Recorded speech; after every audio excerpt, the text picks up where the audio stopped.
আপাতত কাটল পঞ্চায়েত জট, প্রস্তুতি শুরু কমিশনের। মঙ্গলবার পঞ্চায়েত মামলা নিয়ে কলকাতা হাইকোর্টের ডিভিশন বেঞ্চের নির্দেশের পরই ভোট তৎপরতা শুরু হয়ে যায় রাজ্য নির্বাচন কমিশনে। বৈঠকে বসেন কমিশনের আধিকারিকরা। সেখানেই ঠিক হয় ভোট নির্ঘণ্টের প্রস্তাব। জুলাই মাসের 2, 6 ও 10 তারিখ ভোট করতে চায় কমিশন। ভোট গণনার সম্ভাব্য তারিখ 13 জুলাই।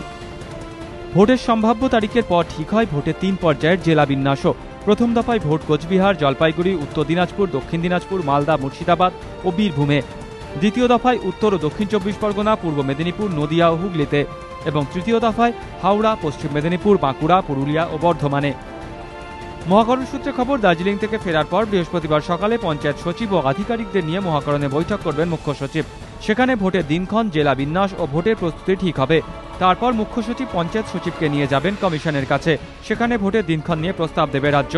তারপর আলোচনার মাধ্যমে ঠিক হবে সবকিছু। শুক্রবারের মধ্যে জারি হবে বিজ্ঞপ্তি। দীপক ঘোষ, এবিপি আনন্দ, কলকাতা।